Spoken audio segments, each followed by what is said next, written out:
ಇದು ತುಂಬಾ ಚೆನ್ನಾಗಿದೆ. ಯಾಕೆಂದ್ರೆ ಅಷ್ಟು ಕನ್ನಡ ಲಿಟ್ರೇಚರ್ ಬೇರೆ ಪುಸ್ತಕ ಮೇಲೆ ಎನ್ಕರೇಜ್ ಮಾಡಲ್ಲ. ಸೊ SL ಭೈರಪ್ಪ ಅವ್ರದ್ದು ಮತ್ತೆ ಶಿವರಾಮ್ ಕಾರಂತ್ ಅವ್ರದ್ದು, ಕುವೆಂಪು ಅವ್ರದ್ದು ತುಂಬಾ ಪುಸ್ತಕ ಸೆಲೆಕ್ಷನ್ ಸಿಕ್ತು ನಮ್ಗೆ.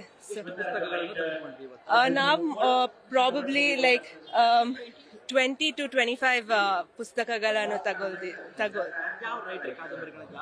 ಜಾಸ್ತಿ. ಅವರು SL ಭೈರಪ್ಪ ಅವ್ರದವ್ರು. ನಾನು ಇಂಗ್ಲಿಷ್ ಟ್ರಾನ್ಸ್ಲೇಷನ್ಸ್ ಇದೆ ಇಲ್ಲಿ.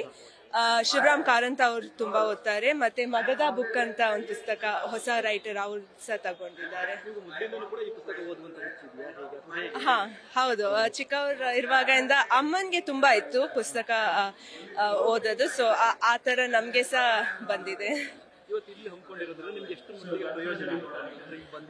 ನಮ್ಗೆ ಇವಾಗ ತುಂಬಾ ರೈಟರ್ಸ್ ಹೆಸರು ನಮ್ಗೆ ಅಷ್ಟು ಚೆನ್ನಾಗಿ ಗೊತ್ತಿರಲ್ಲ ಅಥವಾ ಆತರ ಇಂಟ್ರಾಕ್ಷನ್ ಆಗಲ್ಲ. ಸೊ ಇಲ್ಲಿ ಬರುವಾಗ ಇನ್ನೊಂದ್ಸಲ ನಮ್ ವಯಸ್ಸಿನವರು ಸಹ ತುಂಬಾ ಪುಸ್ತಕ ಓದ್ತಾರೆ.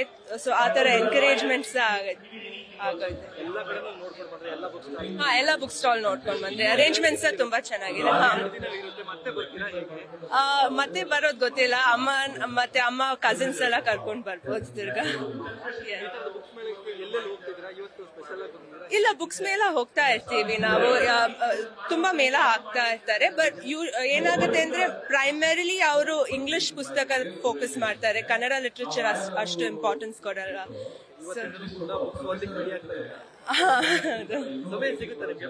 ಹಾ, ಸಮಯ ಸಿಗತ್ತೆ.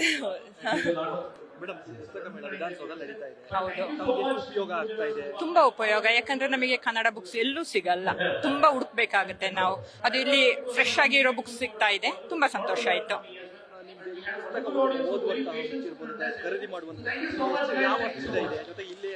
ಇಲ್ಲ, ನಾ ಮೊದಲಿನಿಂದಲೂ ಚಿಕ್ಕವಳಿಂದಲೂ ಆ ಕಾಲದಲ್ಲಿ ಯಾವುದೇ ಫೋನ್ಗಳಾಗ್ಲಿ ವಿಡಿಯೋ ಟಿವಿಗಳಾಗ್ಲಿ ಯಾವ್ದು ಇಲ್ಲ. ನಾವು ಪುಸ್ತಕದಲ್ಲೇ ಬೆಳೆದಿರೋದು. ಅದರಿಂದ ಪುಸ್ತಕ ಓದೋದು ಅಂದ್ರೆ ತುಂಬಾ ಸಂತೋಷ. ಆಲ್ಮೋಸ್ಟ್ ಇವಾಗ ಇಲ್ಲಿ ಎಲ್ಲ ವಿಸಿಟ್ ಮಾಡಿದೀನಿ. ಪರ್ಟಿಕ್ಯುಲರ್ ನನಗೆ SL ಭೈರಪ್ಪ ಅವ್ರ ಬುಕ್ಸ್ ಬೇಕಾಗಿತ್ತು, ಮತ್ತೆ ಸಹನಾ ಅವ್ರ ಬುಕ್ಸ್ ಬೇಕಾಗಿತ್ತು, ಮತ್ತೆ ಶಿವರಾಮ್ ಕಾರಂತ, ಪೂರ್ಣಚಂದ್ರ ತೇಜಸ್ವಿ ಇವ್ರದೆಲ್ಲ ಕಲೆಕ್ಷನ್ಸ್ ಅನ್ನ ಕಲೆಕ್ಟ್ ಮಾಡ್ಕೊಂಡಿದ್ದೀನಿ. ಅದು ತುಂಬಾ ಈಸಿಯಾಗಿ ಇಲ್ಲಿ ಸಿಕ್ತು ನನಗೆ. ಹೌದು, ಹೆಚ್ಚು ಕಡಿಮೆ 25-30 ಪುಸ್ತಕ ಇರಬಹುದು. ಒಟ್ಟಿಗೆ ತಗೊಂಡ್ಬಿಟ್ಟಿದ್ದೀನಿ ನಾನು. ಇನ್ನು ಅದೇ ಸಾಕು ಅಂತ. ಯಾಕಂದ್ರೆ ಎಲ್ಲೆಲ್ಲ ಹುಡ್ಕೋದ್ ತೊಂದ್ರೆ ಇರಲ್ಲ, ಎಲ್ಲ ಒಟ್ಟಾಗಿ ಸಿಗ್ತಾ ಇದೆ ನಮಗೆ ಇಲ್ಲಿ. ತುಂಬಾ ಚೆನ್ನಾಗಿದೆ. ತುಂಬಾ ಇಷ್ಟ ಆಯ್ತು. ಇದು ವರ್ಷಕ್ಕೆ ಒಂದ್ಸಲ ನಡೆಯುತ್ತಂತೆ. ನಾನ್ ಅನ್ಕೊಳ್ತೀನಿ 3 months ಒನ್ಸ್ ನಡ್ಸೋದು ಒಳ್ಳೇದು ಅನ್ಕೊಳ್ತೀನಿ. ಯಾಕಂದ್ರೆ ನಮಗೆ ಬೇಕಾದಾಗ ಬಂದು ತಗೊಂಡು ಹೋಗ್ಬಹುದು ಅನ್ಕೊಳ್ತೀನಿ. ಹೌದು. ಇವಾಗ ಆಲ್ಮೋಸ್ಟ್ ಎಲ್ಲ ಕಲೆಕ್ಷನ್ಸ್ ಆಯ್ತು. ಬಟ್ ನಾ ಖಂಡಿತ ವಿಸಿಟ್ ಮಾಡ್ತಾ ಇರ್ತೀನಿ. ಈ ತರ ಪುಸ್ತಕ ಮೇಳಗಳಿದ್ರೆ ತುಂಬಾ ಸಂತೋಷ.